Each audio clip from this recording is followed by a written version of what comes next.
नमस्कार, प्रणाम। मैं ज्योतिषाचार्य तमन्ना कुमारी। आप सभी लोगों का मेरे सोशल सिस्टर ब्लॉग में चैनल में स्वागत अभिनंदन है। मैं ज्योतिषाचार्य तमन्ना कुमारी। आप सभी लोगों को मेरी तरफ से हार्दिक शुभकामनाएं अक्षय तृतीया का। चलिए जानते हैं अक्षय तृतीया क्यों मनाया जाता है और क्या खास बात है, और अक्षय तृतीया मनाने से क्या लाभ हो सकता है, और क्या हम ऐसा उपाय करें जो अक्षय तृतीया को हम खास बना सकते हैं। चलिए जानते हैं। मैं ज्योतिषाचार्य मैं अपना परिचय आपको दे चुकी हूँ और मेरे चैनल पे सिर्फ प्रैक्टिकल चीज़ें ही बताया जाता है।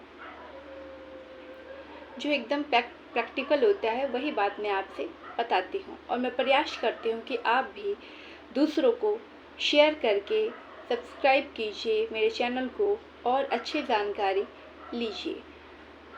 चलिए बताते हैं। अक्षय तृतीया के दिन माँ अन्नपूर्णा का आगमन हुआ था। माँ गंगा का धरती पर आगमन हुआ था। परशुराम जी का जन्म दिवस है, अक्षय तृतीया के दिन है। वेद पुराण का गणेश जी के द्वारा रचित किया गया था अक्षय तृतीया के ही दिन। त्रेता युग का भी आगमन अक्षय तृतीया पे ही हुआ था, और अक्षय तृतीया पर ही आपका ब्रह्मा जी ने ब्रह्मांड की रचना की थी। इसीलिए अक्षय तृतीया पे आप कोई भी शुभ काम कर सकते हैं, क्योंकि अक्षय मतलब जिसका कोई अंत नहीं, जिसका कोई क्षय नहीं कर सकता। कभी भी आपका कोई भी अगर बिजनेस कर रहे हैं, नया घर खरीदे हैं, आपका बढ़ोतरी होगी लेकिन कभी लॉस नहीं हो सकता।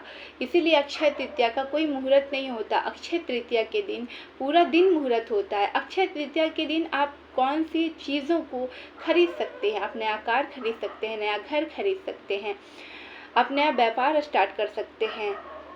आप कोई भी काम अक्षय तृतीया के दिन कर सकते हैं।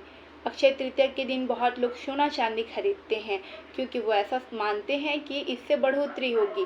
अक्षय तृतीया के दिन ही इतने सारे शुभ काम हुए हैं, मैं आपको बता चुकी हूँ। इसीलिए अक्षय तृतीया के दिन आप भी शुभ करने के लिए सबसे अच्छा उपाय अन्न का दान कीजिए। अन्नपूर्णा जी का इस दिन आगमन हुआ था, इसीलिए आप भी अन्न का दान कीजिए, गुप्त दान कीजिए। जितना गुप्त दान कीजिएगा उतना अच्छा होता है। मैं हमेशा कहती हूँ आपको गुप्त दान करना चाहिए। गुप्त दान से बड़ा कोई दान नहीं। इस दिन आपको रक्त दान भी करना चाहिए। अगर आपके पास कुछ भी ना हो खरीदने के लिए तो आप चना दाल अपने घर ला सकते हैं, और चने दाल को ही भगवान विष्णु को, माँ लक्ष्मी को अर्पण करके प्रसाद के रूप में खा सकते हैं, लोगों को प्रसाद के रूप में दे सकते हैं। इस दिन आपको धन्य धान्य बढ़ाने के लिए एक गुप्त उपाय मैं बताऊंगी, जिसको करने से आपके जीवन में बहुत सारे बदलाव आएंगे। चलिए जानते हैं वो उपाय क्या है। आपको अक्षय तृतीया के दिन ही सटीक की श्री यंत्र लाना है और उस पे तिलक करना है। एक लाल कपड़ा ले लीजिए और लाल कपड़ा को बिछाइए और उस पे श्री यंत्र रख के तिलक कीजिए, पूजा कीजिए। और 108 बार आपको कोई भी मंत्र माँ लक्ष्मी का आता हो, उस मंत्र का 108 बार जाप करने से पहले माँ को तहे दिल से नमन करके पुकारिए कि माँ आप विराजमान होइए। आसन लगाइए उनका कि आप विराजमान होइए। मैं अब आपका प्रार्थना तहे दिल से करना चाहता हूँ। और 108 बार आप प्रार्थना कीजिए और उस यंत्र को फिर लाल कपड़े में बांधकर अपने पूजा घर में रखिए, अपने तिजोरी में रखिए।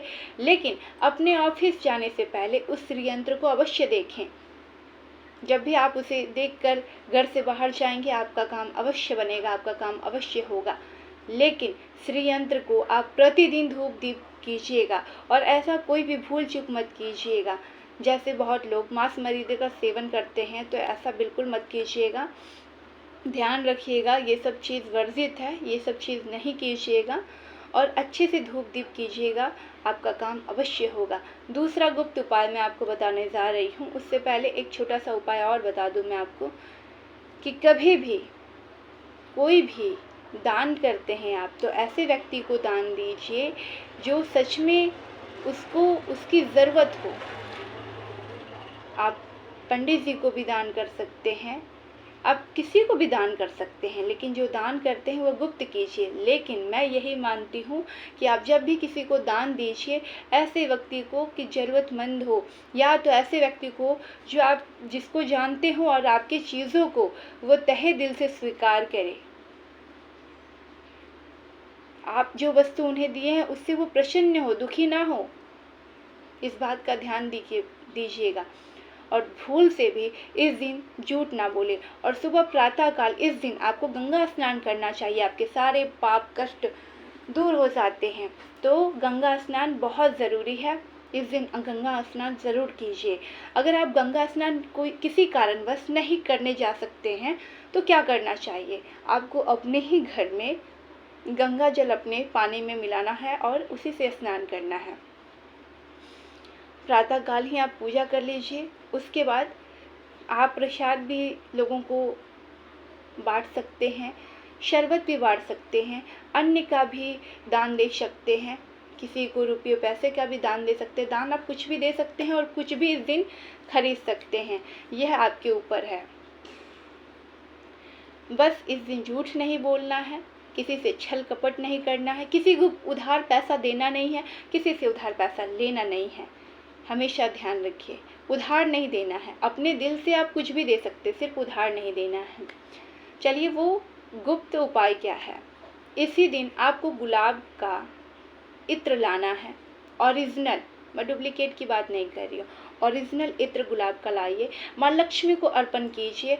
और माँ लक्ष्मी को अर्पण करने से पहले ओरिजिनल चंदन, उसमें केसर और गुलाब इत्र डालकर उनको तिलक कीजिए। वही तिलक आप फिर अपने नाभि पे कीजिए, और अपने नाभि पे यह तिलक आपको रोज करना है। ये गुप्त उपाय है, क्योंकि नाभि भी हमारी सांस लेती है, उसमें भी ऊर्जा होती है। और माँ लक्ष्मी, भगवान विष्णु नाभि में वास करते हैं। ध्यान रखिए, आप माँ लक्ष्मी के साथ साथ भगवान विष्णु का पूजा अवश्य कीजिएगा, भूलिएगा मत। क्योंकि ऐसा दुनिया में कोई व्यक्ति नहीं है जो ऐसा चाहेगा कि माँ लक्ष्मी आए और चली जाए। इसीलिए माँ लक्ष्मी को हमेशा के लिए रोकना है, तो भगवान विष्णु का आराधना पूजा अवश्य करें, इससे आपको लाभ होगा। 100% मेरी गारंटी है। जिस तरीके से मैं बताई हूँ आपको कहीं नहीं मिलेगा। और ये अगर आप उपाय कंटिन्यू करते हैं, आपको इसका फल अवश्य मिलेगा। और ज़रूर बताइएगा मुझे। मैं ज्योतिषाचार्य तमन्ना कुमारी आपके लिए वही चीज़ बताती हूँ जो मैं खुद भी प्रैक्टिकल करती हूँ और आपको भी बताने का प्रयास करती हूँ।